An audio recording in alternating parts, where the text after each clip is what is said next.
But if you can imagine a world of peace, if you can imagine the possibility, then it can be true. You know, the problem in other people's eyes, I think, is that she's honest. She broke up the most loved band in history. Or did she? Well, that's the answer. People love to compare her voice to a cat being stepped on. You don't intellectualize communication, you just howl, you know. She was photographed fully naked on an album cover that the police seized as obscene. She's determined more than some other people to be herself. Some people will just give in. She won't. For about 40 years, a certain man needed her to be the villain of the story. And almost nobody tells you the part that matters most. Long before she ever met a Beatle, she was already one of the most radical artists alive. If you only have 30 seconds, here's the bottom line of this video. Yoko Ono was a conceptual artist, running years ahead of everyone. She was the kind of mind that published a book of instructions telling you to imagine the clouds dripping, and to light a match and watch it until it goes out. She got famous twice, first downtown in New York as an avant-garde provocateur, and then globally as one half of the most scrutinized couple of the century. Her secret was simple and a little ruthless. She treated her own life as art material. I love it. Her body, her name, her image, her sunglasses, all of it was the work. And for 60 years, she refused to flinch. But if you'd like a bit more of an explanation, and I bet you do, follow me. Welcome. I'm Kira, and this is your beauty blueprint. I've spent a whole week researching, watching, and editing all things Yoko Ono to bring to you her very essence and share the best of my findings. And here's a confession, because I suspect a lot of us are in the same boat. I knew the punchline before I ever truly saw the woman. Then I watched a few minutes of footage of her kneeling on a stage in her best suit, handing strangers a pair of scissors, and I had to sit very still for a while afterward. We'll get to that. Here's my promise to you. By the end of this video, I'll serve us a quick practical breakdown of what we can really steal from Yoko Ono's style universe, the repeatable mechanics of how she built a look you could spot from the back of a stadium. Stick around for it because it's useful. And before we go any further, I designed a t-shirt just for this video's launch. It's a small thing, in the truest Yoko sense of the word. It's the word yes, printed tiny at the chest, the same word she once made John Lennon climb a ladder and squint through a magnifying glass to read off a ceiling. You'll understand the romance of that in a few minutes. Wear it, and make people lean in close to find out what it says. The link is waiting for you down below. So before the story properly begins, go pour yourself something, and if you want to drink the way Yoko might, skip the wine tonight. For most of her life with Lennon, she ate macrobiotic, brown rice, sea vegetables, miso, warm unsweetened tea, the kind of diet that politely say no to caffeine, alcohol, and anything cold. So make yourself a pot of genmaicha, or a good green tea, and maybe a little rice bowl wrapped in seaweed, and get comfortable. One small, heartbreaking detail while you settle in. She didn't let herself eat chocolate for years because John was the one who loved it, and she only started again after he was gone. Hold on to that. And now, here's a tiny backstory, just to set the stage. Yoko Ono was born on the 18th of February, 1933 in Tokyo, into money so old and so vast it's almost hard to picture. Her name means, exactly, ocean child. She is an Aquarius, and if you put any stock in this stuff, it's almost too perfect. The Aquarian is the visionary and the eccentric, the humanitarian who runs a little ahead of her own era, and doesn't much mind if the rest of us haven't caught up yet. Her birth chart, going by a recorded time of 8:30 in the evening, hands her a Sagittarius moon, restless, blunt, idealistic, and a Libra rising, the aesthete who builds her whole life around partnership. That Aquarius sun fits her like one of her own tailored black jackets. Well, and the money came from her mother's side, the Yasuda family, one of the great banking dynasties of Japan. The household ran on something like 30 servants, and here's the detail that tells you everything about the emotional weather she grew up in. The nannies were reportedly instructed never to rock the baby, and never to help her up if she fell. Her father, Eisuke, was a banker who had dreamed of being a concert pianist, and he was transferred to San Francisco roughly 2 weeks before she was born. She didn't meet him until she was around 2.5. He pushed music onto her hard, piano from the age of 4, which predictably taught her to push straight back. She attended the elite Gakushuin school, long associated with Japan's aristocracy and imperial family, and she would later become the first woman ever admitted to the philosophy program at Gakushuin University. Then the war came, and it scorched the gilding clean off. As a girl, she sheltered in Tokyo while the city burned around her, and she heard the radio broadcasts of kamikaze pilots saying their goodbyes before they flew off to die. It was just the most horrific thing that I've heard, she told the BBC many years later. After the fire bombings of 1945, the family fled to the countryside, and the genteel little rich girl spent the immediate post-war years hungry, sometimes even begging for food. You do not live through that and come out soft. You come out with a very particular relationship to control, and to loss, and to the precise question of what a person can take from you and what they absolutely cannot. The family moved to America in the early 50s, to Scarsdale, just north of New York City. She enrolled at Sarah Lawrence, where she fell hard for poetry and for the 12-tone composers, Schoenberg, Berg, the difficult ones. Her own compositions, by the way, were judged too radical even there. If you know anything about how this story tends to go, that's the first real signal of who she was about to become. She dropped out to elope with a composer named Toshi Ichiyanagi, and just like that she was gone, downtown, into the most exciting underground art scene on the planet. And this is the point where I need you to stay with me, because we're about to reach the part of her life that the tabloids erased. Before John, before the screaming crowds, before any of the noise, Yoko Ono did something on a stage in 1964 that people are still arguing about. It involves a pair of scissors. We'll be there in just a minute. Oh, and if you're enjoying this so far, please do me a tiny favor and press on the like button. It helps the channel more than you'd guess. And if you want to go deeper, I also record a members-only podcast episodes where we get into everything that didn't fit in the main videos. To everyone who's already a member, thank you with all of my heart. So, downtown New York, 1960, Yoko and the composer Monte started a concert series in her cold water loft on Chambers Street, and that loft became one of the birthplaces of an art movement. The people who drifted through included John Cage, the patron saint of the American avant-garde, and an organizer named George Maciunas, who would soon coin a word for what they were all up to: Fluxus. And he, George Maciunas, gave Yoko her first solo show in 1961. She was sitting at the dead center of the most radical art being made on Earth, and she was barely out of her 20s. Pretty neat. In 1964, she self-published a small book that I think is the truest key to her entire mind. She called it Grapefruit. She chose that title because she thought of herself as a kind of hybrid, a spiritual cross between East and West. And she'd been told that a grapefruit is itself a hybrid of an orange and a lemon. The book is full of what she called instruction pieces. They're tiny and strange and somehow complete. Art you carry out inside your own head. One asks you to imagine the clouds dripping, then to dig a hole in your garden to keep them in. Another reads, light a match and watch till it goes out. There's one that tells you to send a smell to the moon. And there's one, and I adore that she did this, that simply instructs you to go step in every puddle in the city. I thought art was a verb rather than a noun, she once said. That's exactly what this is, art that hands you the paintbrush and walks away. And if some of those instructions are tickling a memory, no wonder. Years later, John Lennon wrote a song that asked us to picture a world with no heaven, and no countries, no possessions, and no reasons left to kill, a world that had finally chose peace. Before he died, he admitted exactly where it came from. Imagine should be credited as a Lennon-Ono song. It was right out of Grapefruit, he said. She finally received the co-writing credit in 2017. Sit with that. One of the most famous songs ever written came, in part, out of a tiny little book of instructions a woman self-published, in an edition of just 500 copies.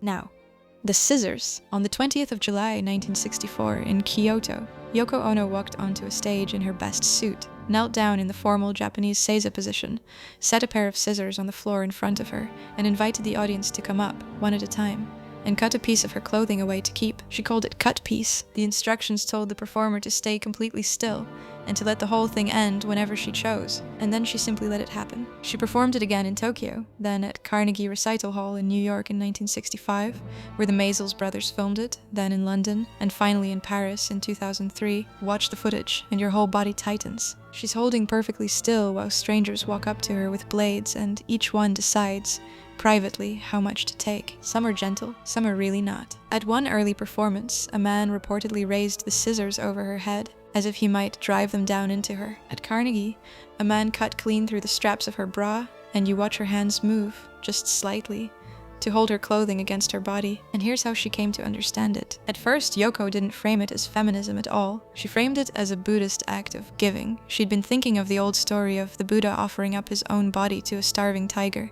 I wasn't even sure if people would get it. I wasn't creating for people. I was creating for myself, she said. But she came to understand what she'd built. She later described going into a kind of trance while she performed it, and said that of course it was about what gets done to women, that we are all, in her words, in it together. In 2003, at the age of 70, she performed Cut Piece one more time in Paris, now openly against ageism, against racism, against sexism, and against violence. Think about what it costs to kneel back down at 70 and hold the scissors out all over again. By the way, you might remember this kind of thing from our Marina Abramovic video, and if you don't, it's the cue to check that one out too. Yoko Ono also, and you need to know this about her, made a film in 1966 that was 80 minutes of bare human bottoms. Just bottoms, one after another, filling the entire screen, roughly one every 15 seconds.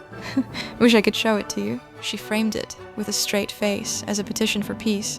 Her instructions said to string the bottoms together in place of signatures. When the British censors predictably banned it, she stood outside their offices, handing out daffodils. The whole idea of the film is one of peace. It is not in the least bit dirty or kinky, she said. She also, very dryly, described the thing as an aimless petition signed by people with their backsides. That line is how you know she was always in on the joke. She was funnier than most of the people laughing at her. Oh, and then there's her voice. The famous, mocked, screamed about voice. In 1969, she formed the Plastic Ono Band, and the records she made with it were raw and feral, wailing, trilling, shoving the human voice into places most pop singers would never dream of going. Some called it noise. Others called it a great deal worse than noise. But watch what happens next. The B-52s took that yelping, swooping vocal style and built Rock Lobster right out of it. Sonic Youth, the Slits, the Raincoats, the entire no wave and punk underground, they all heard her. Björk heard her, obviously. The very thing she got laughed at turned out to be just a decade or two ahead of the curve, which by now you'll have noticed is simply the way her life goes. On the night of the 8th of December 1980, she and John finished a track of hers called Walking on Thin Ice. He was carrying the tape of it when he was shot outside their home. That song became her first ever chart single. On a later reissue, the producers added a clip from the studio of John's voice, saying, "I think you just cut your first #1, Yoko." He was a little early, but he wasn't wrong, because in 2003, less than a month after she turned 70, Yoko Ono topped the US dance chart for the very first time with a remix of Walking on Thin Ice, outlasting singles by Madonna and Justin Timberlake, and becoming the oldest artist ever to hit #1. And then, she just kept going. Depending on which source you believe, she has racked up 12 or 13 #1s over the years. The woman everyone swore couldn't sing has more dance floor #1s than most of the people who supposedly could. And the art world came around too. In 2009, the Venice Biennale handed her the Golden Lion for Lifetime Achievement. In 2015, the Museum of Modern Art in New York gave her a full solo show. In 2024, Tate Modern in London mounted the largest exhibition of her work the UK had ever staged. She has 2 Grammys on the shelf. The provocateur became, in the end, a grand old master of modern art, which might be the most subversive thing she could possibly have done to everyone who wrote her off. Okay, I promised you the part that everyone gets wrong. And it's finally time, because to truly understand Yoko Ono, you have to understand the single most famous wrong story ever told about her. The one about a band, and a breakup, and a woman who supposedly ruined everything. Stay with me here, because the truth is far stranger than the lie. And quick bit of housekeeping while we're together. If there's a cultural figure you'd like me to put under the blueprint next, drop her name in the comments. I always read them, and some of the best episodes on this channel began life as a single comment from one of you. First, the men before John, briefly, because they do matter. She married the composer Toshi Ichiyanagi, and then they divorced. She married an American filmmaker and promoter named Anthony Cox, and in 1963 they had a daughter, Kyoko. Hold onto Kyoko's name. There's a heartbreak attached to it that we'll circle back to. And then, in November of 1966, at a London gallery called Indica, a beetle wandered into the preview of her exhibition. The sources bicker over the exact date, so we'll simply say November. The show was full of apples and nails and odd little objects. John climbed a white ladder, picked up a magnifying glass that hung from the ceiling, and used it to read a single word printed up there in tiny letters. The word was yes. So it was positive, he said afterward. I felt relieved. He always said that if the word had been no, or anything sour, he would have turned around and walked straight out. He stayed. He also clocked an apple sitting on a pedestal, priced at £200, and bit into it. And there's a story of him miming the hammering of an imaginary nail into one of her pieces for an imaginary 5 shillings. And that's when we really met, he said. They married in Gibraltar 3 years later. For their honeymoon, they invited the world's press into their hotel bed in Amsterdam and simply stayed there, in pajamas, talking about peace. They called it the Bed Inn. They did it again in Montreal, and in that hotel room they recorded Give Peace a Chance. The year before all that, in 1968, they'd released an album, with the two of them completely nude on the cover, front and back. The label refused to distribute it. It ended up sold in a plain brown wrapper, and tens of thousands of copies were seized as obscene. Lennon, who was nobody's fool, said the real scandal was never the nudity, it was that 2 imperfect ex-junkies had the nerve to stand there together. Yoko put it even plainer. The whole point, she said, was that they were standing together. And now, the big one. Did Yoko Ono break up the Beatles? Well, no. And the historical record is not even remotely subtle about it. The Beatles' manager, Brian Epstein, died in 1967 and left them rudderless. Their company, Apple Corps, collapsed into financial chaos, and they split bitterly over who should manage them next, with John, George, and Ringo backing one man while Paul backed his own in-laws. John himself said the decision to leave was entirely his own. Here's the detail that ought to end the argument forever. The manager they all fought over, Alan Klein, later credited the untangling of the band's legal mess to, and I am quoting him directly, the tireless efforts and Kissinger-like negotiating brilliance of Yoko Ono. She didn't break up the Beatles. At one point, she was practically the one holding the wreckage together. So why did she get the blame? You know why. She was a Japanese woman in a culture that wanted a pretty blonde standing beside its hero. It was before our very current obsession with everything Japanese, of course. Well, she might be the reason for it, at least partly. And then, they called her a dragon lady. They aimed slurs at her that I am not going to repeat. She didn't fit the mold, so they decided she was the crime. The writer and cultural critic Bell Hooks understood all of this completely. In a 1997 conversation between the two of them, Hooks called Yoko a guiding light, and described her as a vanguard bohemian diva busy inventing herself. She pointed out that Yoko's career had never once been judged on its own terms, because the culture could only ever see the husband. And Yoko, talking with her, said the line I keep coming back to: I didn't understand why they were so angry with me for me just being myself. There's a related idea she has circled her entire life. I think that all women are witches, she said, in the sense that a witch is a magical being. A wizard, she pointed out, gets revered. A witch gets burned. She named an album Yes, I'm a Witch, and the whole spirit of it is saying no to vanish for anyone's comfort. There's also a song from 1972 that grew out of a phrase she coined first. The phrase set a brutal racial slur right beside the word woman, to argue that women were the most oppressed group on earth. John built it into a track he defended as the first real feminist song. The title is deeply shocking. It weaponizes that slur on purpose. And it got banned almost everywhere, and I cannot say it out loud here. But the idea underneath it was hers, that the oppression of women was so total it deserved the most violent comparison she could reach for. You can find the title harrowing and still understand exactly what she was reaching toward. If you handed Yoko Ono to the critic Camille Paglia, whose entire project is about art, sex, persona, and the pagan force she sees running underneath all of Western culture, I think her framework would light right up, because Yoko understood the thing Paglia is forever insisting on, that the public self is a built thing, a mask you assemble on purpose, and that there is enormous power in authoring your own image instead of letting other people author it for you. That is, persona as armor, and as art. She turned herself into a sealed, self-authored image, and she did it decades before the rest of us started doing softer little versions of the same thing on our phones every single day. There's a stretch in the mid-70s that people call the Lost Weekend, when she and John separated for around 18 months, and she actually encouraged his relationship with their young assistant. Most people assume that must have shattered her. Her own account is much cooler than that. The affair was not something that was hurtful to me, she said. I needed a rest. Picture being so worn down by the world's hatred that your own husband's affair lands on you as a holiday. They got back together.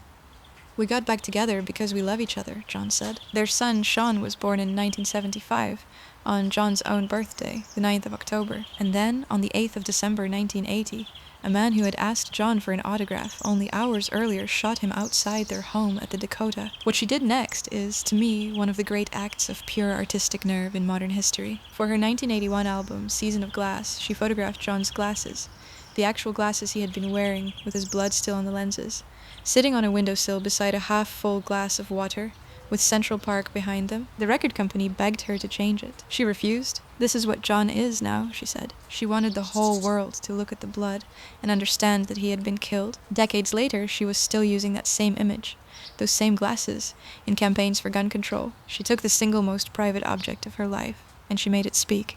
Now remember Kyoko, her daughter. After Yoko's divorce from Anthony Cox, he was granted custody, and then he disappeared with her completely. He raised the girl under a false name inside a religious cult, and Yoko spent years trying to find her own child. According to one account in the South China Morning Post, she and John spent close to $1.5 million chasing the two of them around the world.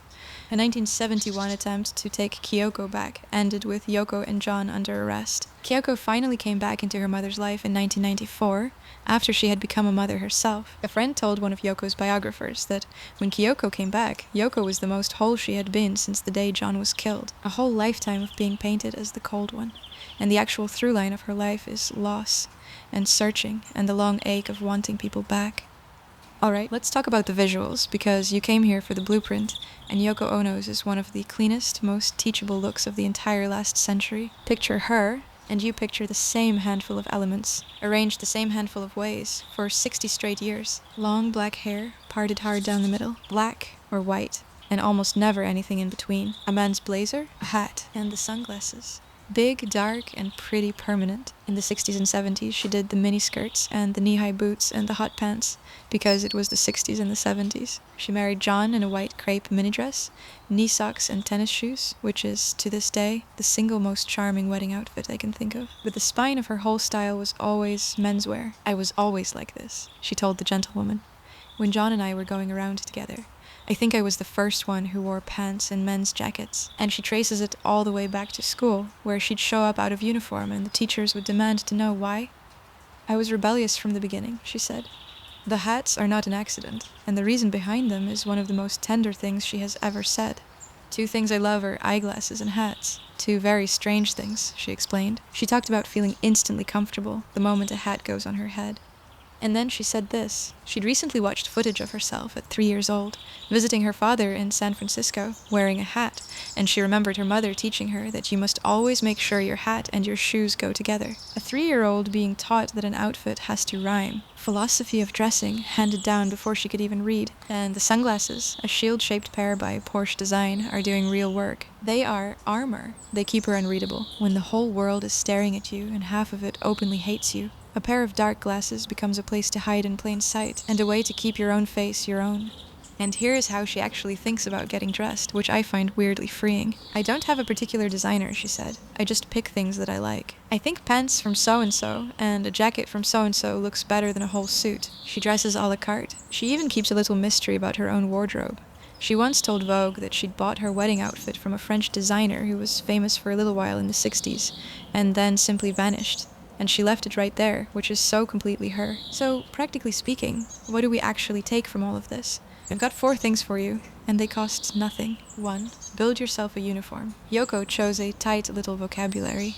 Black and white, menswear, a hat, dark glasses. A uniform is not a lack of imagination, but a signature. It means people recognize your silhouette before they recognize your face. And it means you never again have to stand in front of your closet at 8 in the morning wanting to disappear. 2. Maybe steal from the men's section. A well-cut man's blazer thrown over almost anything reads instantly as confidence and power. 3. Pick your piece of armor. For Yoko, it was the sunglasses and the hat. For you, it might be a red lip, or a ring you never once took off, or yes, your own pair of gloriously impenetrable dark glasses. Or maybe a glove, like the one Daphne Guinness wore, or a really fit body, as per Rick Owens' philosophy. The point is to have that one element that is non-negotiably yours. 4. Dress by love, not by logo. Take her completely literally on this. Nothing matching on purpose. Every piece chosen for the simple reason that you love it. Before I let you go, here's the advice straight from her. On aging, she has a line I've memorized a while back. "Stay positive," she says. "Never eat after 8 p.m. and walk every day." She thinks the whole cult of youth is overrated. And mostly finished anyway. Your age, she says, is almost decided by what you do or how you think. And she insists that the very thing we are all afraid of is the opposite of true. People think that their world will get smaller as they get older, she said. My experience is just the opposite. Your senses become more acute. You start to blossom. And then there's the one line of hers I would happily put up on a wall. A dream you dream alone is only a dream. A dream you dream together is reality. She has been dreaming out loud, in public, for more than 90 years now. And the whole time she has been asking the rest of us to come and dream along with her.